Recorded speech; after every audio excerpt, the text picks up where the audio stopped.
ఈరోజు గవర్నర్ ప్రసంగం మీద చర్చ ఉంది. వాళ్ళకి ఏమైనా అభ్యంతరాలు ఉంటే ఈ చర్చలు పాల్గొనవచ్చు కదా, మాట్లాడే అవకాశం మనం ఇస్తాం కదా. ఈ రోజంతా మాట్లాడవచ్చు. మీరు హౌస్కి వచ్చి మీరు మాట్లాడకుండా మీ ఇష్టం వచ్చినట్టు ఈ విధంగా ప్రవర్తించడాన్ని అందరం కూడా ఖండించవలసిన అవసరం ఉంది. ఇటువంటి సంఘటనలు రాబోయే రోజుల్లో జరగకూడదు అనేది నా తాలూకు అభిమతం. ఈ రెండు విషయాలు మీ ముందుకు చెప్పాలని నేను అవసరం ఉంది. ఇటువంటి సంఘటనలు రాబోయే రోజుల్లో జరగకూడదు అనేది నా తాలూకు అభిమతం. ఈ రెండు విషయాలు మీ ముందుకు చెప్పాలని నేను ఈ మాట్లాడుతానని చెప్పి మనం చేస్తూ, మరి ఇప్పుడు ఈ సభలో జరగబోయే సభలో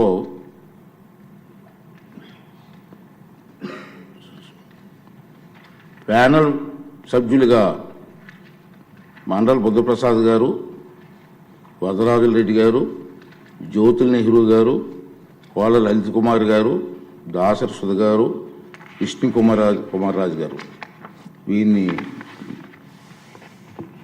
నియమించడం జరిగింది. ఆల్రెడీ మన లాస్ట్ టైం కూడా అనౌన్స్ చేసాం. మధ్యలో ఏమన్నా గ్యాప్ వస్తే వాళ్ళు కూడా సభను నడిపించవలసిందిగా, వారిని కూడా రెడీగా ఉండవలసిందిగా మీ ద్వారా వాళ్ళని కోరుకున్నాను. ఏజెండాలో పేర్కొన్న మొదటి పత్రం సభ సమక్షంలో ఉంచినట్లుగా భావించవలను.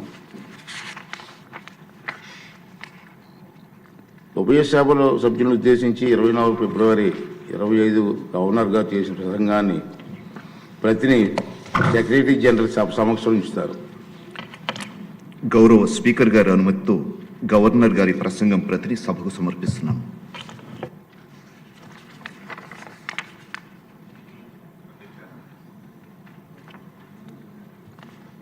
జయసూరి గారు.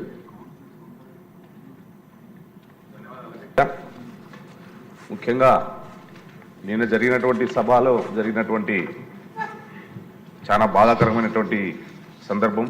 దానితో పాటు కూడా ఏదైతే ఎమ్మెల్యేలకు శిక్షణ తరగతులు ఇచ్చే కార్యక్రమానికి కోట్లు ఖర్చు పెట్టి శిక్షణ తుస్సు అని చెప్పేసి 22వ తారీఖు నాడు సాక్షి పేపర్లో ఆయన అవినీతి పత్రికలో లోకసభ స్పీకర్ గారి పైన, తమరిపైన ఎలాంటి గౌరవం లేకుండా కూడా ఆ సాక్షిలో ఇచ్చినటువంటి కథనాలు చాలా బాధాకరమైనటువంటి సందర్భం అధ్యక్ష.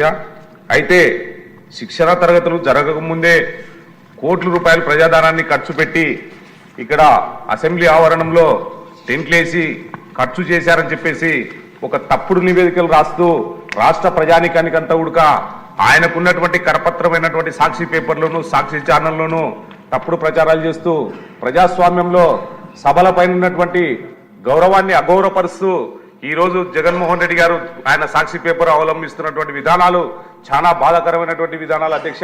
కాబట్టి తప్పనిసరిగా సాక్షి పేపర్ పైన, సాక్షి ఛానల్ పైన రూల్ నంబర్ 169 ప్రకారం నేను ప్రివిలేజ్ కమిటీకి కంప్లైంట్ చేస్తున్నాను అధ్యక్ష.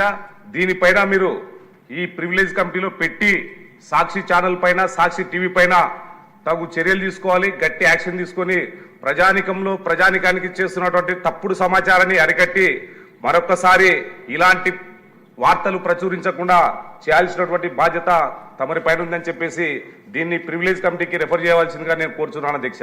ధన్యవాదాలు అధ్యక్ష. ఓకే అండి, ఈ విషయం కూడా మీరు అందరి దృష్టికి వచ్చి ఉంటుంది. సాక్షి పేపర్లో ఒక హెడ్లైన్స్ వచ్చాయి. ఏంటంటే మనం ముందుగానే ఎప్పటి నుంచి అనుకున్నాం, మనం కొత్తగా సభ్యులు వచ్చారు, 84 మంది ఉన్నారు, వాళ్ళందరికీ ట్రైనింగ్ క్యాంప్స్ పెట్టాలని 2 days ఫిక్స్ చేసుకున్నాం. వాస్తవం అది. నేను కూడా మన వెంకయ్యనాయుడు గారిని అలాగే పార్లమెంటు స్పీకర్ గారిని పిలవాలని డిసైడ్ చేసుకున్నాం. నేను ఢిల్లీ వెళ్ళి వాళ్ళని ఇన్వైట్ చేసాం. రఘురామరాజు గారు నేను వెళ్ళి ఇన్వైట్ చేసాం. వారు ఎంత హ్యాపీగా ఫీల్ అయ్యారు. ఫస్ట్ టైం ఈ ప్రమాణం చేస్తున్నారు కాబట్టి నేను స్వయంగా వస్తానని చెప్పి వారు అంగీకరించి డేట్ కూడా ఇచ్చారు. అయితే మనకి ఎలక్షన్స్ కూడా ఉండడం వల్ల మేమనుకున్నామంటే పోస్ట్పోన్ చేద్దాం, ఎక్కువ మంది ఎమ్మెల్యేలు ఎలక్షన్స్లో ఇన్వాల్వ్ అయి ఉంటారు, అందరూ ఉండాలనే ఉద్దేశంతో పోస్ట్పోన్ చేసాం. దానికి సాక్షి పేపర్ను చూసి నేను కూడా బాధపడ్డాను. ఎందుకంటే సరే బాధపడినా సంస్కారం లేని వాళ్ళు ఏదో రాస్తూ ఉంటే బాధపడాల్సిన కాదు, కానీ దీని మీద యాక్షన్ తీసుకోవాలి. అందుకే సభ్యులు మిమ్మల్ని అభినందిస్తున్నానండి.